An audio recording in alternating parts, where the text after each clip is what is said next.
Ya, silakan Pak, silakan. Bapak kami dalam Tuhan Yesus Kristus, kami berjumpa kembali pada malam hari ini untuk mendalami kebenaran firman-Mu, menemukan yang hilang, terjadi transformasi yang radikal. Kami rindu Tuhan firman yang kami renungkan pada malam hari ini menjadi kekuatan bagi kami. Perubahan itu terjadi bukan dari luar, tapi dari diri kami yang amat dalam. Sehingga perubahan demi perubahan semakin kami mencintai Tuhan dan bahkan berani berkorban untuk kemuliaan dan kebesaran Tuhan dalam hidup kami. Kami serahkan perjumpaan ini dalam Kristus Yesus. Amin. Baik, saudara-saudari, adapun yang menjadi bahan renungan sekaligus bahan sermon yang juga akan dibawa di tengah-tengah gereja pada hari Minggu yang akan datang, yaitu yang tertulis dari kitab Lukas 19 ayat 1 sampai ayat yang ke-10. Kami bacakan di tengah-tengah persekutuan kita. Zakheus, Yesus masuk dan melintasi kota Jeriko. Di situ ada seorang bernama Zakheus, kepala pemungut cukai, dan ia orang yang kaya. Ia berusaha untuk melihat siapakah Yesus itu, tetapi ia tidak berhasil oleh karena orang banyak. Sebab badannya pendek, ia pun berlari mendahului orang banyak, lalu memanjat pohon ara untuk melihat Yesus yang akan lewat di situ. Ketika Yesus sampai ke tempat itu, ia melihat ke atas dan berkata kepadanya, "Zakheus, segeralah turun, sebab hari ini aku harus menumpang di rumahmu." Zakheus pun segera turun dan menerima Yesus dengan sukacita. Melihat hal itu, semua orang mulai bersungut-sungut, katanya, "Ia menumpang di rumah orang berdosa." Namun Zakheus berdiri dan berkata kepada Tuhan, "Tuhan, lihatlah, setengah dari milikku akan kuberikan kepada orang miskin. Dan sekiranya ada sesuatu yang kuperas dari seorang akan kukembalikan 4 kali lipat." Kata Yesus kepadanya, "Hari ini telah terjadi keselamatan pada rumah ini, karena orang ini pun anak Abraham. Sebab anak manusia datang untuk mencari dan menyelamatkan yang hilang." Jadi saudara-saudara yang kekasih dalam Tuhan Yesus Kristus, firman Tuhan ini mau menggugah kita bagaimana menemukan yang hilang, sehingga terjadi transformasi radikal melalui perjumpaan dengan Yesus begitu. Saya juga melihat di media sosial perjumpaan Yesus yang memulihkan. Nah, itu ada yang mengangkat tema itu gitu. Tapi saya pada malam hari ini akan mendalami lebih dalam makna daripada ayat yang ke-10 itu untuk melihat Zakheus menemukan yang hilang, terjadi transformasi dampak daripada perjumpaan dengan Yesus Kristus. Saudara-saudari, kalau kita lihat Lukas 19 ayat 1 sampai 10 ini, sebelumnya Tuhan Yesus dalam cerita Lukas ini melakukan pemulihan ataupun mujizat kepada 2 orang yang buta dekat Jeriko. Dan begitu sangat banyak orang berkerumun di sekeliling Yesus di kota Jeriko itu gitu. Lalu terjadi satu mujizat penyembuhan yang sangat luar biasa, yaitu mujizat memulihkan penglihatan orang buta di dekat Jeriko. Dan juga Setelah perikop ini bisa kita lihat perumpamaan tentang uang mina. Ada yang bisa berkembang dari 5 sampai 10 dan juga ada yang sampai 5. Lalu dalam perumpamaan itu dikatakan bahwasanya engkau menguasai 10 kota, engkau menguasai 5 kota, tetapi ada yang satu yang pergi menyembunyikan diri di dalam sapangan gitu. Apa artinya kaitannya dengan Zakheus dalam Lukas 19 ayat 1 sampai 10 ini?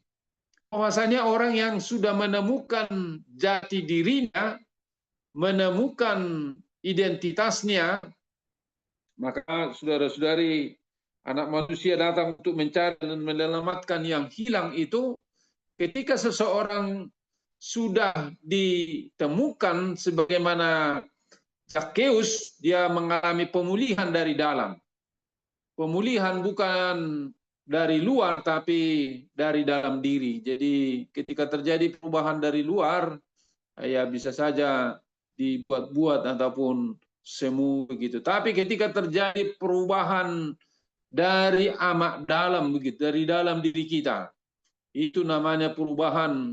Kalau pernah kita singgung sebelumnya, perubahan dari hipokampus kita begitu. Sehingga kita bisa memunculkan rasa empati dan rasa kasih sayang, yaitu adalah amigdala kita.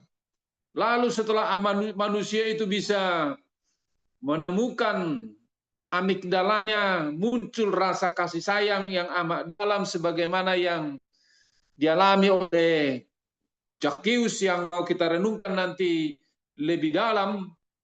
Disitulah dia mengalami perubahan-perubahan hidup yang sangat luar biasa begitu. Sehingga dia bisa menunjukkan cinta kasih yang sangat besar.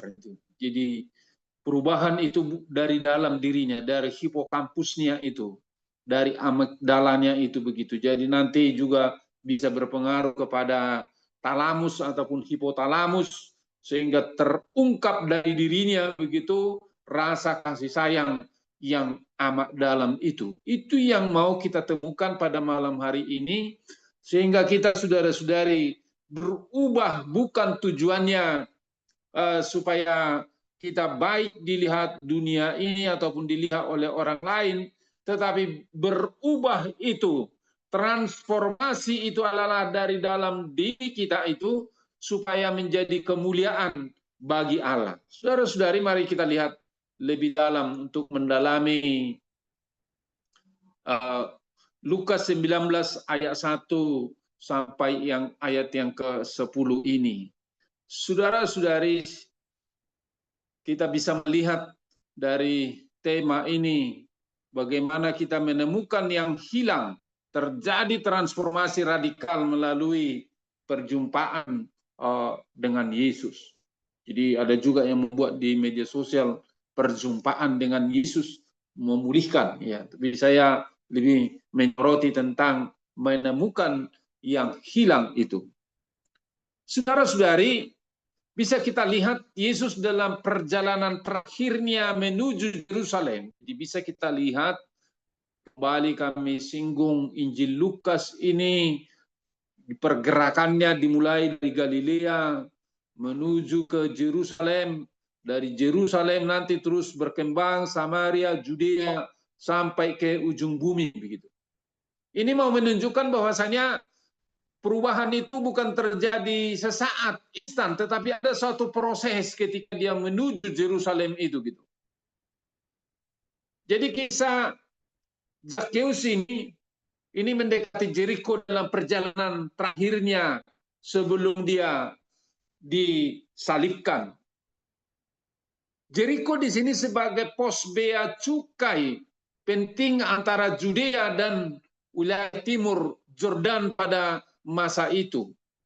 Jadi konteks setelah penyembuhan orang buta di Jericho, ini strategi Lukas mau menempatkan penutup narasi perjalanan Yesus menuju Yerusalem itu. Bisa kita lihat penggabungannya itu dari Lukas 9 ayat 51 sampai Lukas 19 sampai ayat yang ke-44 dalam rangka Yesus menuju Yerusalem.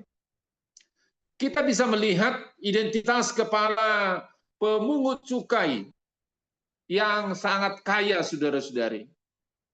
Namun dia merasa terpinggirkan. Kenapa dia terpinggirkan? Kepala pemungut cukai ini. Jadi kalau diterjemahkan dalam situasi kita sekarang ini, Zakheus ini termasuk lain kepala perpajakan yang setara penggajiannya dengan bupati. Kita bisa melihat namanya Zakheus dari Zakkai yang berarti orang benar. Tapi ironisnya dengan reputasinya, ya dia memiliki jabatan architelones yang artinya kepala pemungut cukai.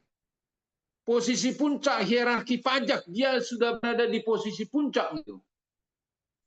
Tapi status sosialnya kaya tetapi dianggap orang berdosa dan pengkhianat bangsanya. Kenapa dianggap pengkhianat bangsanya? Karena dia lebih cenderung kepada penjajah ataupun kepada Romawi pada masa itu. Padahal namanya adalah Zakheus yang berarti orang benar gitu. Dia memiliki kekayaan dari ekonomi ekstraktif, yang artinya ekstraktif ini adalah pemerasan pajak ataupun melakukan sebuah korupsi. Jadi bukan dari tanah warisan ataupun dari orang tuanya, tetapi itu merupakan hasil korupsi ataupun pemerasan pajak yang dilakukan kepada masyarakat Jericho pada masa itu. Tapi kita melihat bahwasannya di dalam status sosialnya dia dianggap orang berdosa dan pengkhianat bagi bangsanya. Saudara-saudari, ada stigma ganda yang didekatkan kepada Zakheus, bahwasanya dia berkolaborasi dengan Roma. Ini dianggap sebagai pengkhianat oleh bangsanya sendiri.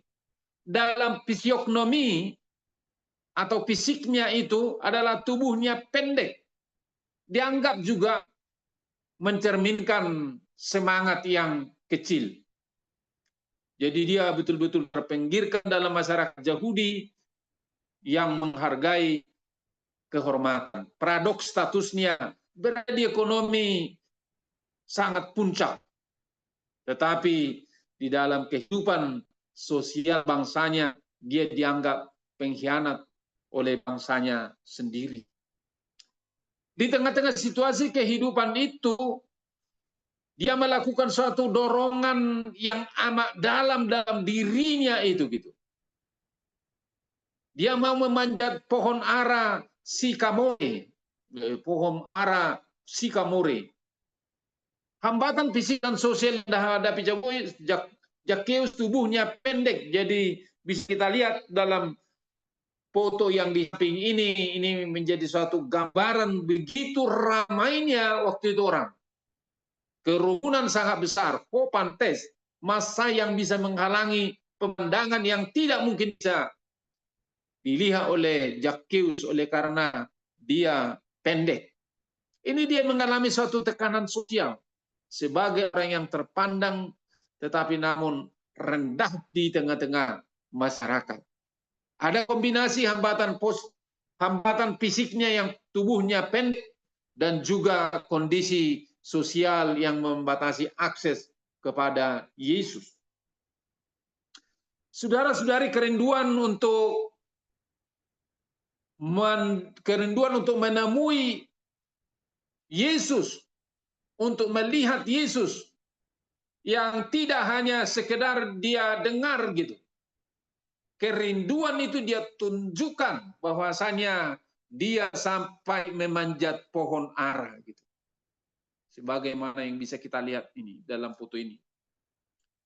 Jadi ini mau menunjukkan bahwasanya dia lebih sekedar perasaan ingin tahu gitu. Tetapi ada pencarian jiwanya yang terhilang untuk bertemu dengan Tuhan Yesus. Motivasi yang melampaui batas sosial dan kehormatan pribadi. Seorang kepala perpajakan pemungut cukai, dia sampai memanjat pohon untuk berjumpa dengan Yesus. Kesadaran akan kekosongan hidup meskipun dikelilingi oleh kekayaan. Kerinduan untuk bisa menemukan makna hidup yang lebih dalam diri Yesus. Jadi bisa kita lihat saudara-saudari bahwasannya harta bukan menjamin kepuasan jiwa begitu. Sama seperti kita pernah mendengarkan perumpamaan orang kaya yang bodoh. Kalau diambil semua harta kekayaanmu ini, kemanakah hartamu ini? Ini saudara-saudari. Bahwasannya sangat penting mengisi kekosongan jiwa itu di dalam kehidupan seseorang. Jadi tindakan drastis yang dilakukan oleh Zakheus adalah memanjat pohon ara sikamore. Jadi pohon ara sikamore itu saudara-saudari adalah pohon ara yang bisa sangat mudah dipanjat, sama seperti gambar ini gitu. Strateginya sangat cerdik, dia lebih mendahului rombongan orang banyak itu gitu. Mengabaikan kehormatannya, tindakan yang tidak pantas bagi orang dewasa yang sudah mapan secara ekonomi. Hal ini menjadi satu simbol kerendahan hati, rela melakukan apa saja untuk bertemu Yesus. Dia tidak memperhatikan lagi status sosialnya, tidak memperhatikan lagi posisinya sebagai kepala perpajakan, tapi dia mau bertemu dengan Yesus. Biasanya yang suka manjak-manjak pohon itu kan pas masa anak-anaknya. Kalau udah dewasa, ya sudah jarang-jarang lah. Kecuali lah tukang apa yang ngambil nira ataupun mengambil tuak kelapa gitu. Tapi kalau anak-anak ya masih suka manjat-manjat. Kalau orang dewasa biasanya sudah jarang untuk manjat-manjat. Saudara-saudari, ada perjumpaan dengan Yesus terjadi, transformasi yang sangat luar biasa begitu. Kita bisa melihat inisiatif yang ilah Yesus melihat dan memanggil Zakheus. Aku mau singgah di rumahmu. Kita bisa melihat mata ketuhanan Yesus, anablepsas gitu, untuk melihat ke atas dengan wawasan yang ilahi. Ada panggilan personal. Zakheus, orang benar, cepatlah turun. Itu pemanggilan dengan nama untuk menunjukkan suatu kedekatan yang sebelumnya belum pernah bertemu dengan Zakheus. Ada di situ saudara-saudari keharusan yang ilahi dari Yesus Kristus. Hari ini aku harus menumpang di rumahmu. Ada urgensi keselamatan. Pendekatannya adalah pada hari ini, semeron gitu. Jadi tidak menunggu besok, tapi hari ini aku mau singgah di rumahmu. Respon sukacita Zakheus, langsung dia turun dari pohon itu, dari kayu ara itu, saudara-saudari. Dia turun. Itu merupakan satu kepatuhan yang ia segera turun untuk bertemu dengan Yesus tanpa ragu ataupun penundaan. Dia menerima dengan sukacita, kairon, kegembiraan yang meluap dari hatinya. Dia membuka pintu rumahnya, menerima Yesus sebagai tamu kehormatan. Kontras dengan penguasa kaya sebelumnya yang pergi dengan sedih ketika berjumpa dengan Yesus, saudara-saudara. Tapi ini orang kaya ini, Zakheus ini bertemu dengan Yesus. Dia membuka pintu rumahnya selebar-lebarnya untuk berjumpa dengan Yesus. Adanya pertobatan yang radikal. Dia betul-betul menyerahkan kehidupannya. Zakheus berdiri menunjukkan sesuatu resolusi masa depan. Dia mengatakan, kalau ada orang yang saya tipu, saya akan mengembalikan. Bisa kita lihat dalam ayat yang ke-8 itu.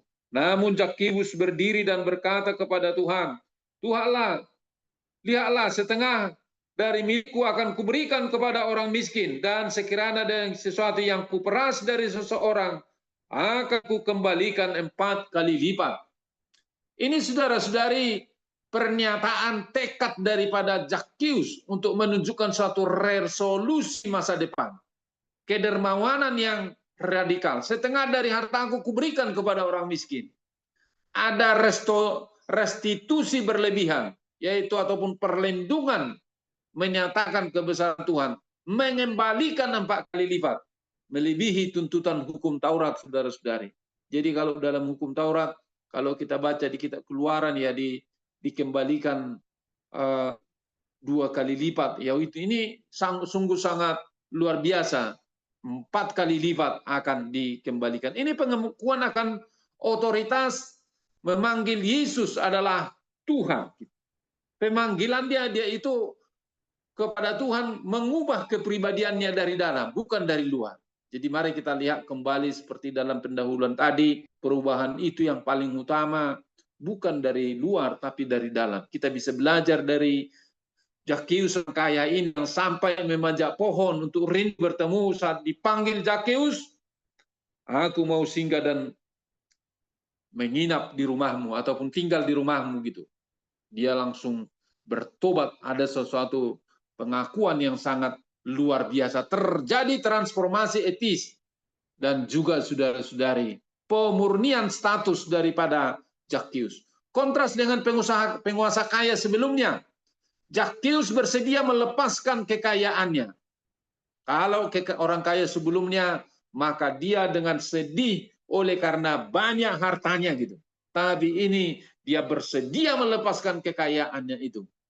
Ada di dalamnya keadilan ekonomi untuk memperbaiki ketidakadilan yang dilakukan. Adanya di dalam kedermawanan, membagikan kekayaan kepada orang miskin, pemulihan identitas dari pemeras menjadi anak Abraham. Dan Yesus berkata, kata Yesus kepadanya, hari ini telah terjadi keselamatan pada rumah ini karena orang ini pun anak Abraham. Begitu. Saudara-saudari, ada suatu proklamasi pemberitaan akan keselamatan telah datang di rumah itu. Ada realisasi eskatologis keselamatan hadir hari ini, saat ini. Pemulihan statusnya karena orang ini pun adalah anak Abraham. Jangkauan komunal ke rumah ini, keselamatan bagi keluarga Zakheus bisa berdampak kepada komunitas yang lebih luas. Saudara-saudari, dalam zaman yang kita hadapi saat ini, dalam era digital ini, apa yang bisa kita aplikasikan, kita praktekkan kebenaran firman Tuhan pada malam hari ini, terlebih kepada para mahasiswa-mahasiswi kami yang ikut pada malam hari ini. Apa saudara-saudari yang bisa kita renungkan dari kebenaran ini, bahwasannya kita bisa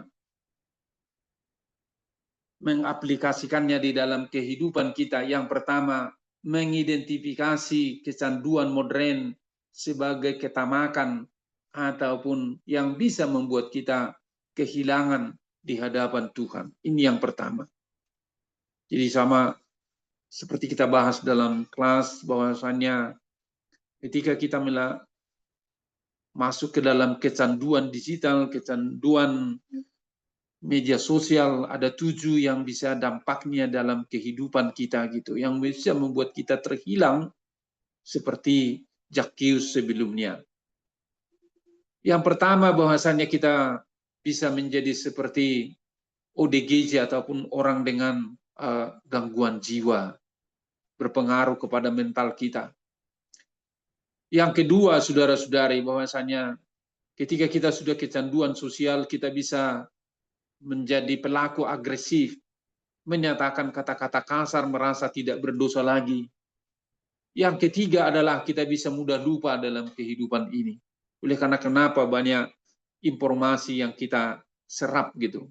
Yang keempat, kita susah berimajinasi ataupun bernalar. Yang kelima, kita susah membangun sosial. ataupun rasa kekeluargaan kita. Oleh karena kenapa? Kita sibuk dengan media sosial kita.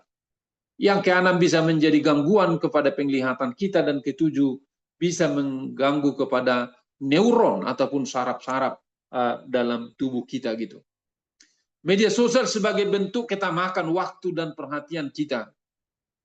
Jadi mari kita sadari saat kita melakukan like dan validasi digital sebagai berhala modern pada malam hari ini. Anak remaja yang kecanduan sebagai jiwa yang hilang dalam konteks modern. Kebutuhan akan kesadaran spiritual akan masalah kecanduan. Kita mau keluar dari kecanduan itu. Jadi kita bisa belajar dari Zakheus pada malam hari ini. Kalau dia sempat dia kecanduan akan harta kekayaan, tapi dia merasa jiwanya kosong. Dia merasa jauh dengan Tuhan gitu. Kita rindu seperti Zakheus, dia rindu untuk melihat Yesus. Ya, tidak mempertahankan statusnya sebagai orang yang tertinggi, sebagai orang yang terhormat, untuk mengisi segala kekosongan-kekosongan di dalam dirinya itu. Demikian juga dengan kita, saat kita mengidentifikasi kita kecanduan modern ataupun kita kecanduan digital kita pada saat ini, kita mau sadar, kita mau kembali kepada Tuhan. Kita mau mengisi kekosongan-kekosongan yang ada di dalam diri kita, kita mau datang kepada Tuhan begitu. Sebagaimana Zakheus pada malam hari ini yang bisa kita dengarkan. Yang kedua, saudara-saudari, membangkitkan kerinduan dan mengambil inisiatif pribadi sebagaimana Zakheus tadi gitu. Jadi bagaimana kita bisa bangkit dari kerinduan kita, dari hipokampus kita itu, ketika itu disentuh dengan kebenaran-kebenaran Tuhan, sehingga hipokampus kita itu ataupun memori jangka pendek dan jangka sadar kita itu ketika disentuh begitu, disentuh oleh kasih yang ilahi itu, sehingga kita punya kerinduan untuk berjumpa dengan Tuhan. Mengatasi kerumunan digital ataupun hambatan teknologi dan media yang bisa menghalangi kita untuk mengenal Tuhan. Kembali kami sampaikan bahwasannya John Wesley, tokoh gereja Metodis Indonesia, tokoh gereja Metodis pada abad yang ke-18, bahwasannya manusia menjauhkan diri dari Tuhan oleh karena pengaruh industrialisasi, modernisasi pada abad yang ke-18. Orang tidak lagi datang kepada Tuhan gitu. Jadi John Wesley menjumpai mereka di lorong-lorong, menjumpai ke perusahaan-perusahaan industrialisasi, dan mereka diajak untuk baca firman Tuhan, berdoa, beribadah, berpuasa gitu, memberikan persembahannya gitu. Diajak secara pelan-pelan. Nah itu, bagaimana mereka supaya rindu kembali melihat Tuhan Yesus. Demikian juga dengan zaman kita ini. Bagaimana kita lewat zaman yang kita hadapi saat ini yang mengatakan ada revolusi industri 4.0, yaitu dengan internet, dengan digital. Lalu sudah ada masuk AI, artificial intelligence. Tapi lewat zaman ini kita punya kerinduan untuk melihat Yesus, kehidupan yang lebih bermakna lagi, sebagaimana Zakheus tadi. Dia mengambil tindakan drastis, memanjat pohon ara sikamore modern. Kita mau mengambil keluar dari diri kita gitu, harga diri kita, status sosial kita, untuk bisa mau bertemu dengan Tuhan Yesus. Mengubah kesiapan untuk mengubah prioritas dan mengabaikan tekanan sosial kita. Kita tahu, saudara-saudari, apa yang menjadi tekanan sosial kita, apalagi dalam percakapan tadi sore saya lihat dalam grup kami tentang bullying, dan dalam minggu-minggu sebelumnya pernah juga dipertanyakan sama saya kasus bullying yang bisa juga terjadi di fakultas kedokteran gitu. Nah itu, kita bisa mengubah prioritas kita. Bullying atau perundungan yang bisa terjadi dalam media sosial saat ini kita mau datang kepada Tuhan. Kita mau mengisi kekosongan kita itu. Kita mau mengisi yang mungkin kita sudah dalam gangguan mental ataupun kita menjadi pelaku agresif, kita sadar gitu. Kita mau datang kepada Tuhan sebagaimana Zakheus ini tanpa memperdulikan status kita, apakah kita kaya ataupun miskin. Nah, ini. Yang ketiga, saudara-saudari, kita memberikan kerinduan melalui perjumpaan dengan Yesus itu kita bisa mengalami perubahan kehidupan, mengubah kehidupan kita, mengubah diri untuk berinisiatif,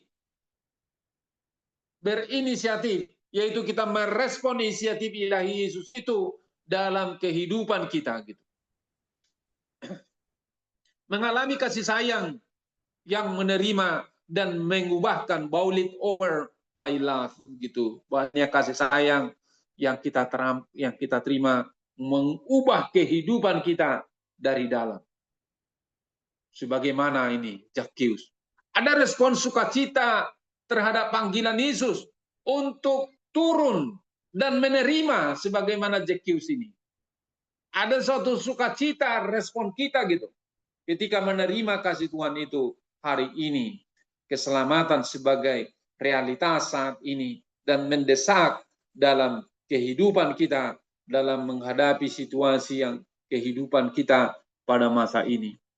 Jadi mari kita sadar bahwasannya di dalam perjumpaan kita dalam media sosial, dalam AI itu, bahwasanya kita mau menghargai orang lain walaupun kita tidak melihat secara mata jasmani kita, tetapi kita tetap gitu di dalam media sosial kita menunjukkan bahwasannya kita sudah mengalami perjumpaan dengan Tuhan, kita sudah berubah dalam kehidupan ini. Yang keempat, saudara-saudari, kita rindu saudara-saudari melalui pertobatan pribadi kita ada menjadi aksi nyata di dalam kehidupan kita. Restitusi digital di sini maksudnya adalah ada perlindungan digital kita mengembalikan waktu dan perhatian yang disalahgunakan oleh dampak daripada dunia digital kita gitu. Kita menyadari itu. Terkadang kalau kita sadar lewat dunia digital yang kita hadapi saat ini, sebetulnya sangat banyak gitu keuntungannya. Keuntungannya, ya misalnya ketika kita mau mendapatkan literasi, bisa sangat menolong kita kalau kita pintar. Tetapi sebaliknya juga, ya kita bisa mendapatkan dopamin ataupun hormon kebahagiaan yang sifatnya instan gitu. Yang juga tidak membentuk pola berpikir ataupun otak kita yang melalui sebuah proses, tetapi bisa kita dapatkan dopamin instan. Nah, di situ yang harus kita sadari, restitusi digital maksudnya mengembalikan waktu dan perhatian yang disalahgunakan. Kadang ada banyak waktu terbuang gitu. Jadi ada sebuah penelitian bahwasanya Indonesia itu dalam menggunakan media sosial bisa sampai 6-12 jam dalam satu hari gitu. Ketika itu terjadi, apakah kita saudara-saudari 6-12 jam itu kita gunakan dalam mencari literasi atau hanya mencari kepuasan-kepuasan sejahat? Nah itu. Kedermawanan praktis yaitu menyalurkan sumber daya untuk bisa membantu orang lain. Kalau kita sibuk bermedia sosial, kapan kita mau membantu orang lain? Kita lihat tadi, Zakheus ketika dia bertemu dengan Tuhan Yesus, dia memberikan apa yang dia miliki itu dia korbankan juga kepada orang lain. Transformasi etika dari konsumtif menjadi produktif dan memberi gitu. Jadi kita tidak hanya belajar tentang teori, tetapi kita menjadi orang yang produktif, yang mampu juga memberi kepada orang lain. Pembalikan nilai dari mengejar validasi dunia ataupun kehormatan dunia ataupun mencari pamor dalam media sosial itu menjadi mencari kerajaan Allah gitu. Jadi sebuah kesaksian ketika pelajaran-pelajaran hari Jumat ini, Jumat malam ini kita lakukan ini dengan gratis saat ya konferensi agung di Gereja Metodis pada hari-hari yang lewat tanggal 24 sampai 26 itu ada banyak gitu mengatakan terima kasih atas segala bahan materi yang kita persiapkan dari Kingdom Pemilih Indonesia untuk bisa mereka konsumsi dan itu mendorong kita gitu. Bukan tujuannya untuk mencari validasi dunia, tetapi mencari kerajaan Allah. Kita senang gitu. Kami makin mengerti kebenaran firman Tuhan itu saat kami, saya ulang-ulang, ada yang berkata, saya langsung download itu ketika sudah dibagikan melalui YouTube, kita bagikan ini. Jadi tujuannya kita bukan mengejar validasi dunia, tetapi dalam rangka untuk mencari kerajaan Allah. Kerajaan Allah itu katanya bukan soal makanan, minuman, tapi kerajaan Allah itu soal kasih, sukacita, dan damai sejahtera.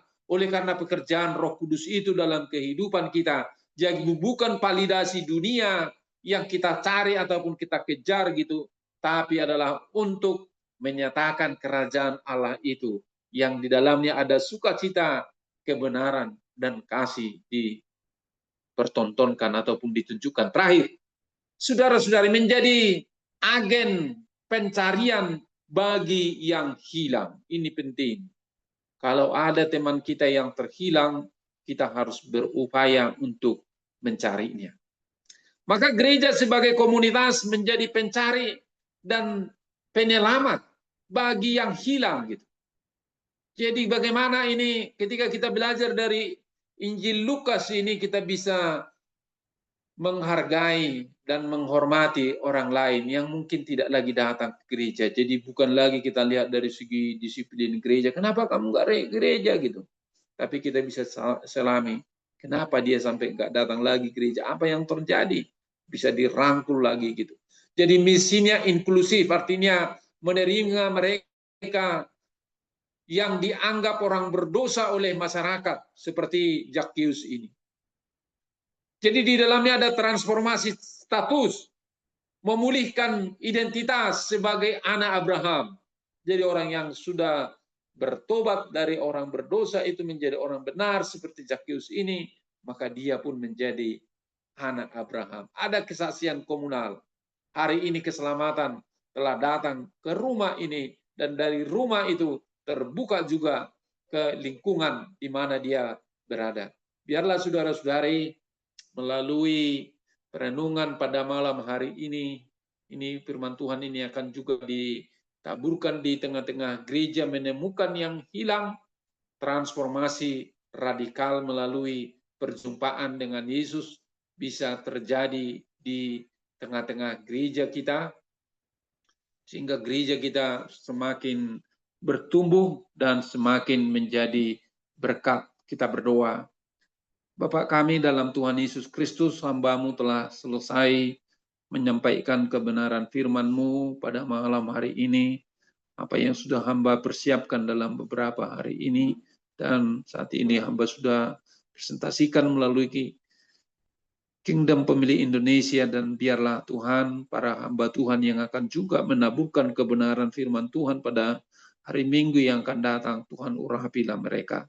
Inilah Bapa yang menjadi doa dan harapan kami. Dalam Yesus kami berdoa. Amin.